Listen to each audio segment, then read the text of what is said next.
Hello दोस्तों, welcome to all. आपके अपने YouTube channel online study IQ में मैं अमर आपका स्वागत करता हूं। दोस्तों, पिछली क्लास में हम लोग क्लॉक पढ़ रहे थे। क्लॉक हम लोग का ख़त्म हो चुका है। अगर उसमें आप लोगों को कोई प्रॉब्लम हो या कोई क्वेश्चन सॉल्व नहीं हो रहा है तो आप हमारे कमेंट बॉक्स में प्रश्न पूछ सकते हैं। ठीक है दोस्तों, आज हम लोग अपना नया चैप्टर स्टार्ट करेंगे जिसका नाम है कैलेंडर।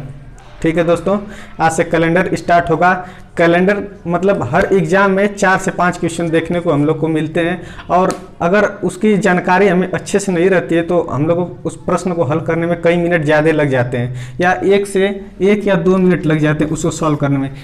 लेकिन यदि हम उसको अच्छे से अध्ययन कर लेंगे, उसकी जानकारी हम लोग को सटीक ट्रिक के माध्यम से अगर हो जाएगी तो वही क्वेश्चन जो 1 या 2 मिनट में जो हम लोग सॉल्व कर रहे हैं वही क्वेश्चन हम लोग को 5 से 10 सेकेंड लगेंगे सॉल्व करने में। ठीक है दोस्तों, तो आज हम लोग का चैप्टर है कैलेंडर।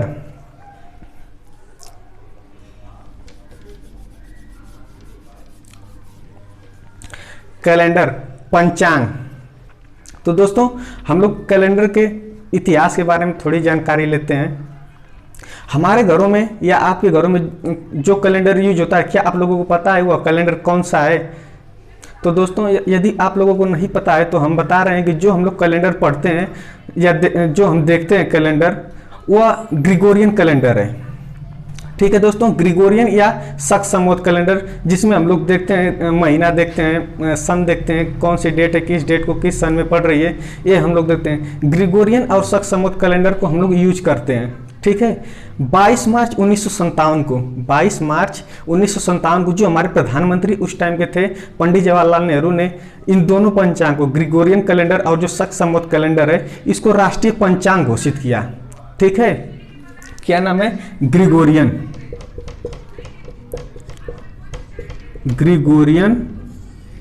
और शक संवत। ग्रिगोरियन और शक संवत कैलेंडर, जो ये दो कैलेंडर है, इसको राष्ट्रीय पंचांग घोषित किया गया 1957 में। ठीक है, 22 मार्च 1957 को। जो ग्रिगोरियन कैलेंडर है, ग्रिगोरियन का इसमें जो पहला दिन रखा गया, इसमें पहला दिन सोमवार को रखा गया, और जो प्रथम महीना था जनवरी को रखा गया, और उसकी जो डेट थी, इसका बेस ईयर जो माना गया, बेस ईयर जो माना गया, 1 तारीख 1 महीना इसको मतलब फर्स्ट ईयर माना गया। लेकिन जो शक संवत था, जो शक संवत है, इसका जो पहला दिन था 22 या 23 मार्च को माना गया, और इसका जो पहला महीना था वो चैत्र था। ठीक है, इसका जो पहला महीना था वो चैत्र था। 1957 में इसे राष्ट्रीय पंचांग घोषित किया गया। लेकिन इसके पहले भी तो हमारे यहाँ कैलेंडर चलते ही रहे होंगे, कोई ना कोई कैलेंडर हम लोग देख कर उसका यूज, पहले के जो हमारे जो पूर्वज थे उसका यूज करते ही रहे होंगे। तो इसके बारे में जानते हैं कि इसके पहले के कैलेंडर का क्या नाम था। ठीक है, जो इसके पहले कैलेंडर था उसका नाम था जूलियस कैलेंडर। ठीक है, इसके पहले जो कैलेंडर हम लोग के यहाँ जो यूज होता था उसका नाम है जूलियस कैलेंडर, और इसके जो जनक हैं इनका नाम था जूलियस सीजर। ठीक है दोस्तों, तो ये हम लोग का कैलेंडर का कुछ हिस्ट्री था। यहाँ तक अगर बात समझ में आ रही है तो इसको हम फिर से पॉइंट यहाँ पर करते हैं, क्योंकि अगर हम लोग अच्छे से लिखेंगे, नोट्स अगर अच्छे से बनाएंगे, तभी हम लोग की तैयारी अच्छे से हो जाएगी। ठीक है, जितना हम बोले आप लोगों को फिर यहाँ से हम आप लोगों को नोट करते हुए ले जाएंगे। ठीक है दोस्तों,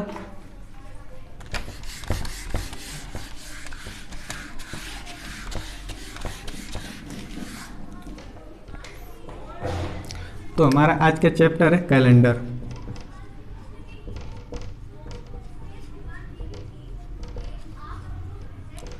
पंचांग।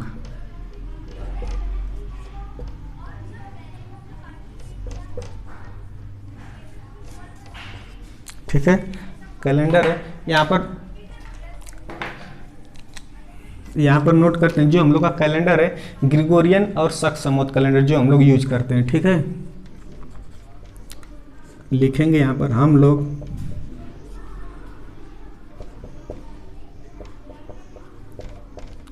ग्रिगोरियन और शक संवत कैलेंडर प्रयोग करते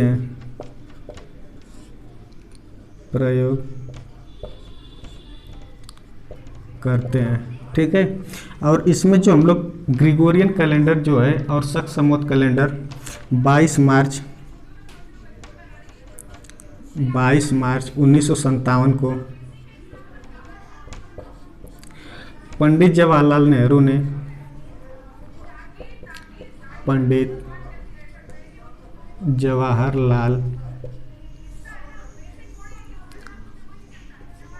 नेहरू ने ग्रिगोरियन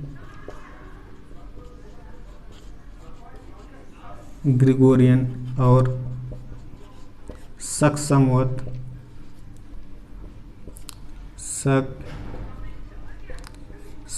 पंचांग को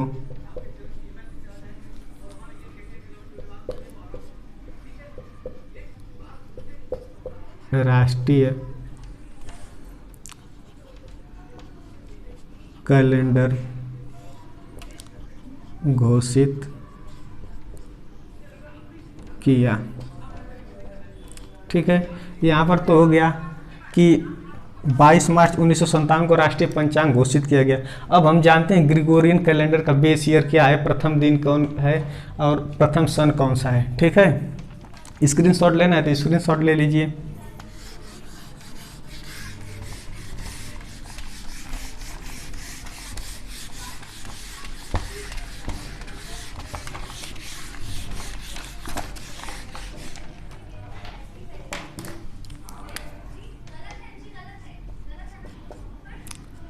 ग्रिगोरियन, ठीक है। इसका जो प्रथम दिन था, प्रथम दिन जो लिया गया यह था सोमवार, ठीक है। इसका प्रथम दिन जो है सोमवार था। और जो बेस ईयर, जो इसका बेस ईयर है, यह लिया गया 1 तारीख 1 महीना, पहला महीना 001। इसका प्रथम महीना जो था, प्रथम महीना लिया गया जनवरी को, ठीक है। यहीं पर जो शक संवत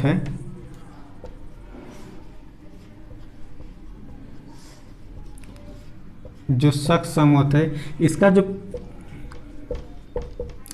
पहला दिन है यह 22 या 23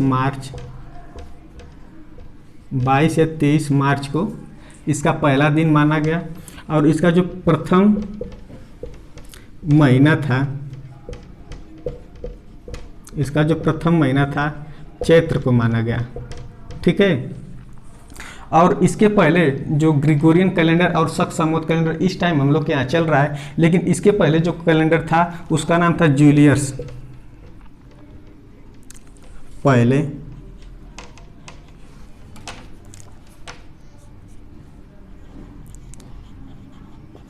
इसके पहले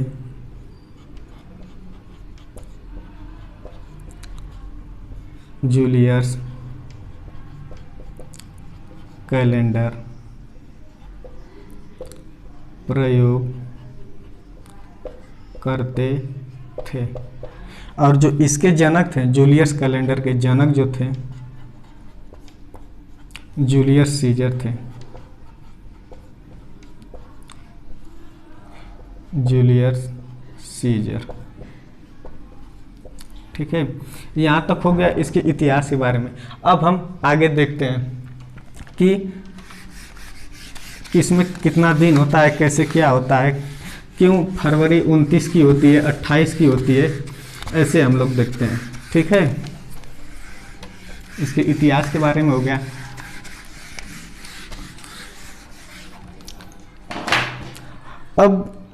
अब देखेंगे हम लोग कैलेंडर हम लोग प्रयोग क्यों करते हैं, हम लोग कैलेंडर यूज क्यों करते हैं। अगर पूछा जाए कैलेंडर यूज करते हैं तो विभिन्न प्रकार के आंसर हमको मिलते हैं, ठीक है। कोई बताएगा सर डेट जानने के लिए, ठीक है। कोई बोलेगा सर मंथ जानने के लिए, महीना जानने के लिए, कोई बोलेगा सर दिन जानने के लिए। लेकिन ये तीनों ही आंसर गलत हो जाते हैं, क्योंकि जो डेट होता है वो 1 से 31 के बीच में ही आता है, ठीक है। अगर किसी कोई भी कैलेंडर या मतलब हम लोग को सामान्य रूप से पता रहता है कि कोई भी जो भी डेट आएगी 1 से 31 के बीच में ही आएगी, ठीक है। और कोई भी महीना जो आएगा जनवरी से दिसंबर के ही बीच में आएगा, ठीक है। जो 12 महीने होते हैं उन्हीं के बीच में से कोई ना कोई महीना आएगा। और जो दिन होते हैं 7 दिन होते हैं, ठीक है, मंडे से सैटरडे, संडे, इन्हीं दोनों के बीच में से कोई ना कोई दिन आएगा। लेकिन इसका आंसर इसलिए गलत हो जाता है क्योंकि यह किसी भी सन का हम लोग कैलेंडर उठाएंगे, रिपीट यह हमेशा होता है, क्योंकि यह रिपीट होता है। जो कोई भी एक महीना हो गया, डेट 1 से 31 आएगी, तो कोई दूसरा महीना आएगा तो उसमें भी यह डेट देखने को मिलती है। महीना हर महीना बदलता रहता है, ठीक है। 12 महीने होते हैं, 12 में से हर साल भी जैसे कोई फिर नया साल आ गया, 2020 चल रहा है, 2021 भी आएगा, तभी यह सेम रिपीट होगा। यह हर हफ्ते में रिपीट होता है, ठीक है। तो हम लोग कैलेंडर का यूज क्यों करते हैं? हम लोग कैलेंडर का यूज इसलिए, हम लोग कैलेंडर का यूज वर्ष जानने के लिए करते हैं, ठीक है। कैलेंडर का यूज जो हम लोग करते हैं वर्ष जानने के लिए करते हैं, क्योंकि जो 2020 में मान लीजिए चल रहा है 2020, कोई महीना बीत गया, दिसंबर आएगी, दिसंबर बीत जाएगा, तो फिर आएगा 2021, ठीक है, 2021 आएगा। इसमें से डेट भी रिपीट होगी, महीना भी रिपीट होगा, दिन भी रिपीट होगा। लेकिन जो 2020 चला जाएगा, जो 2020 जाएगा, 2021 आएगा, लेकिन फिर यह आपको वर्ष ही जो रहेगा वो चेंज हो जाएगा, फिर दोबारा वर्ष नहीं आ सकता है। इसीलिए हम लोग जो कैलेंडर का यूज करते हैं वर्ष जानने के लिए करते हैं, ठीक है। आगे चलते हैं इसी में।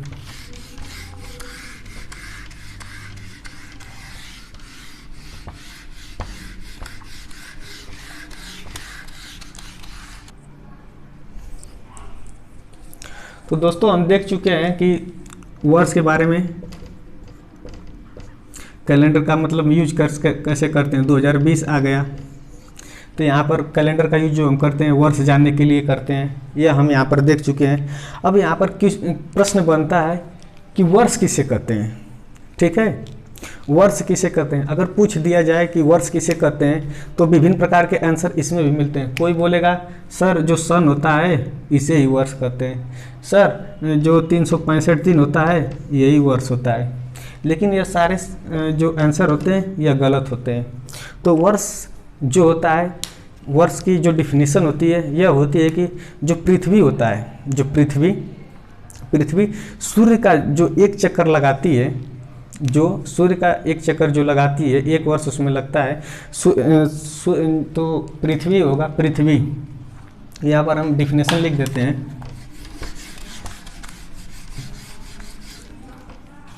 वर्ष पृथ्वी द्वारा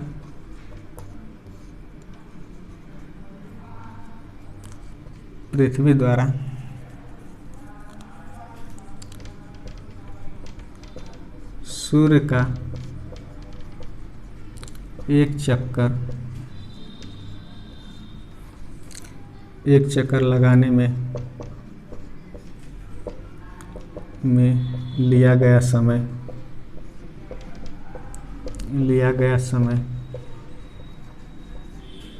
एक वर्ष कहलाता है। लिया गया समय वर्ष कहलाता है, वर्ष कहलाता है। एक वर्ष में कितने दिन होते हैं? एक वर्ष में होते हैं 365 सही 1/4 दिन। कितने होते हैं? 365 सही 1/4 दिन। लेकिन हम लोग कैलेंडर में यूज कितने दिन का करते हैं? हम लोग कैलेंडर में यूज करते हैं 365 दिन का ही, ठीक है। कितना दिन का करते हैं? 365 दिन। लेकिन ये जो 1/4 होता है, 1/4 दिन जो बचता है हमारा, इसे हम कैलेंडर में यूज नहीं करते। यह लगभग 6 घंटे के बराबर होता है।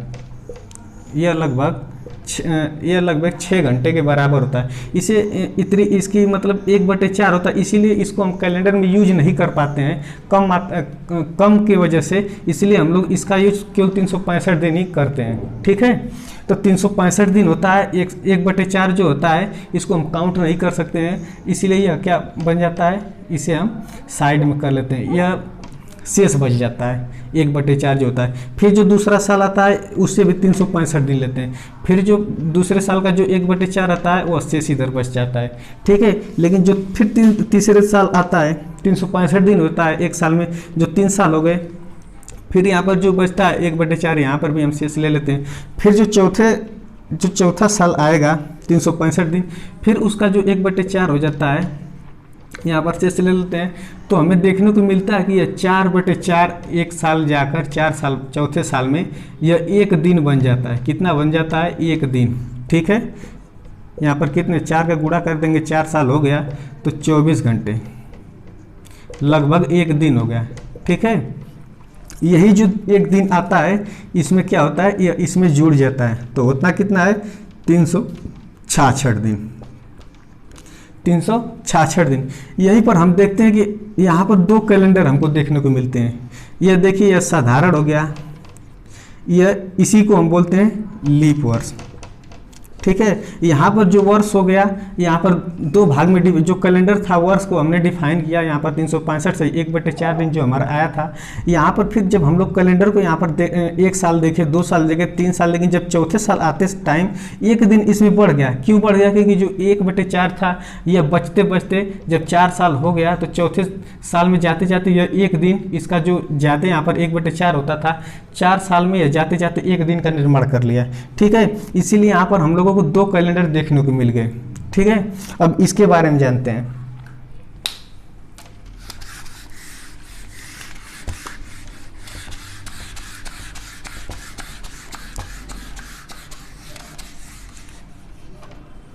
ठीक है, वर्ष को हम लोग देख रहे थे, ठीक है। यहाँ पर कितना दो भाग में डिवाइड हो गया ना। एक को बोलते हैं साधारण वर्ष, साधारण वर्ष, और जो दूसरा होता है इसे बोलते हैं लीप वर्ष, लीप वर्ष, ठीक है। इसमें जो होता है इसमें 365 दिन होते हैं और इसमें 366 दिन होते हैं। यह 366 दिन इसलिए हो रहा है कि 3 साल के बाद जो चौथा साल आ रहा है इसमें 1 दिन इसमें ऐड हो जा रहा है, इसीलिए यह लीप वर्ष 366 दिन का हो जा रहा है, और जो साधारण वर्ष है वो 365 दिन का होता ही है, ठीक है। तो यहाँ पर डिफिनीशन हमारी बनती है साधारण वर्ष, सिंपल ईयर,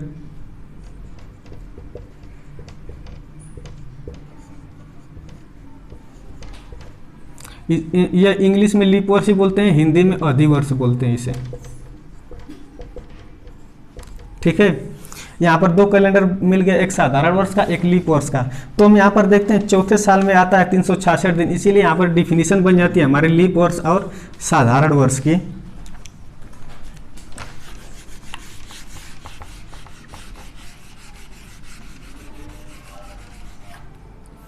लीप वर्ष यदि,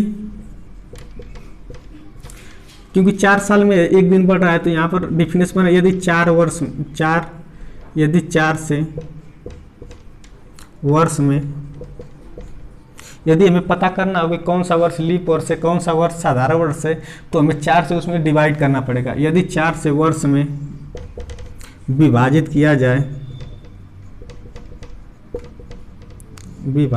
जाए तो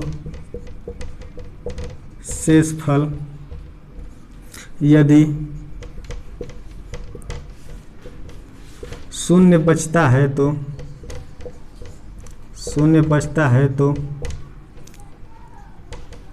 वह लीप वर्ष होगा, वह क्या होगा, लीप वर्ष होगा, ठीक है। और इसमें यदि 4 से भाग दिया जाए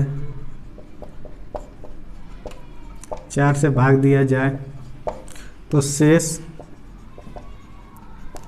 शेषफल यदि, यहाँ पर कितना शेष बचेगा, 1 2 3 ही शेष बचेगा, क्योंकि 4 होगा तो वो डिवाइड हो जाएगा तो वो लीप वर्ष हो जाएगा, ठीक है। शेष 1 2 3 बचता है तो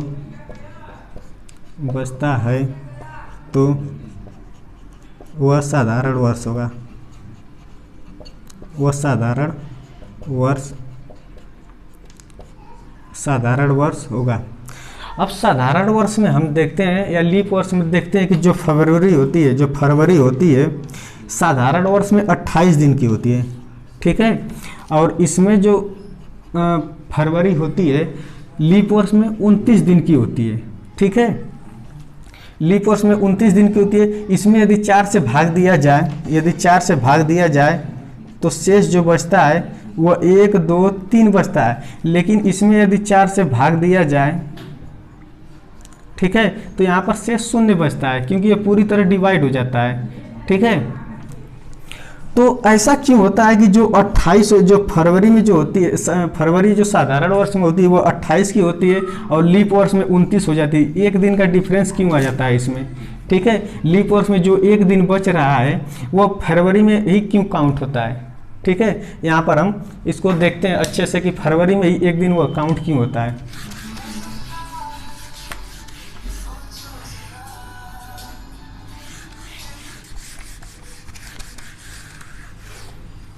तो दोस्तों हम देख रहे थे कि फरवरी जो है वह साधारण वर्ष में 28 और लीप वर्ष में 29 की क्यों हो जाती है, ठीक है। ठीक है, तो यहाँ पर प्रश्न बनता है जो हम लोग 365 दिन जो आ रहा था वो लीप वर्ष में हो जा रहा था 366 दिन, 365 प्लस 1 दिन।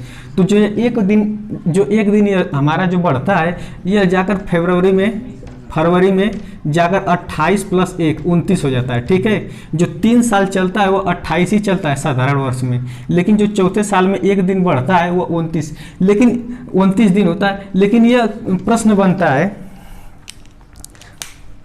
यह बनता है कि जो बढ़ा हुआ दिन होता है, प्रश्न है जो बढ़ा हुआ दिन रहता है, जो बढ़ा हुआ दिन होता है वह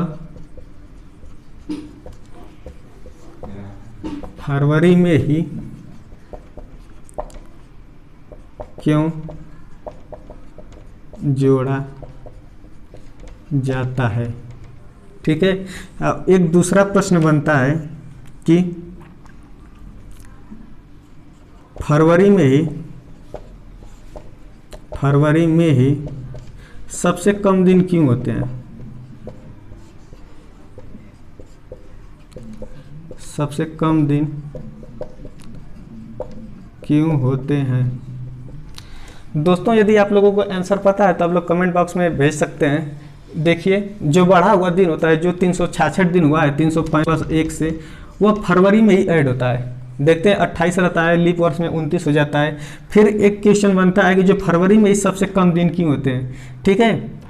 तो इसका आंसर एक ही है, जो फरवरी हमारी होती है यह वर्ष का अंतिम माह होता है। लेकिन हम लोग कैलेंडर में देखते हैं कि जनवरी होती है प्रथम माह होता है, दिसंबर में ये लास्ट माह होता है। लेकिन ये जो होता है ये कैलेंडर के हिसाब से रहता है, ठीक है। एक कैलेंडर का अगर अंतिम माह पूछ दिया तो दिसंबर हो जाएगा। लेकिन यदि वर्ष का पूछेगा, वर्ष का अंतिम माह कौन सा होता है, तो वह फरवरी होता है, ठीक है।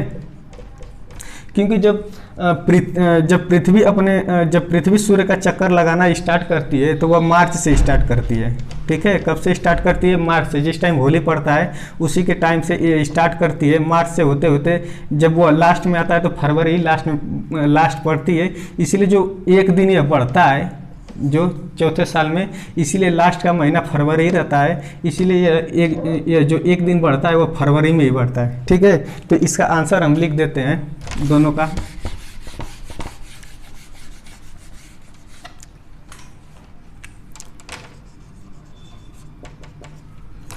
फरवरी वर्ष का अंतिम माह होता है, इसलिए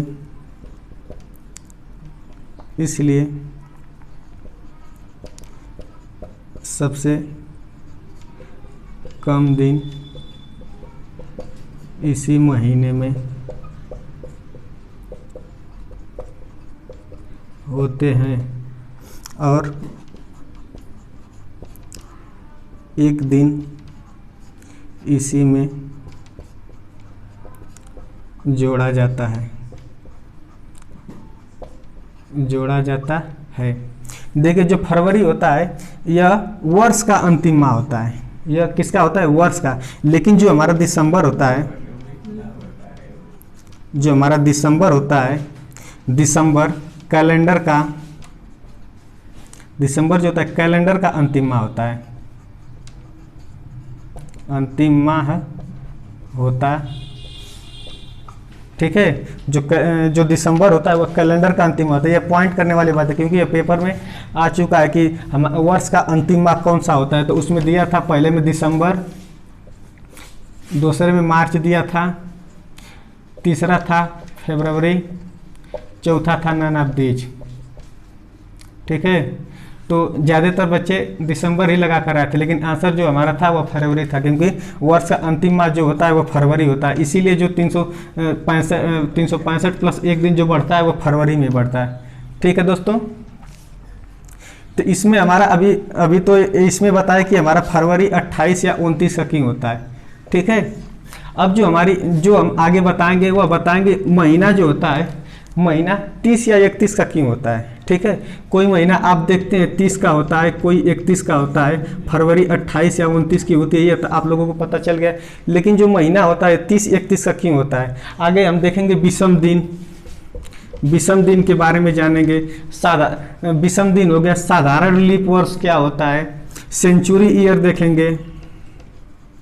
सेंचुरी ईयर देखेंगे क्या होता है सेंचुरी ईयर। शताब्दी वर्ष में आगे प्रश्न आएंगे, इन सब के बारे में हम देखेंगे किस डेट को कौन सा दिन पड़ता है। आगे बहुत सारे प्रश्न जो आते हैं एग्जाम में उन पर हम चर्चा करेंगे। तो आज तक के लिए इतना ही दोस्तों। यदि आप हमारे चैनल पर नए हैं तो सब्सक्राइब करिए, लाइक करिए, बेल आइकन को प्रेस करिए जिससे हमारी आने वाली वीडियो आप तक जल्द से जल्द पहुँचे। धन्यवाद।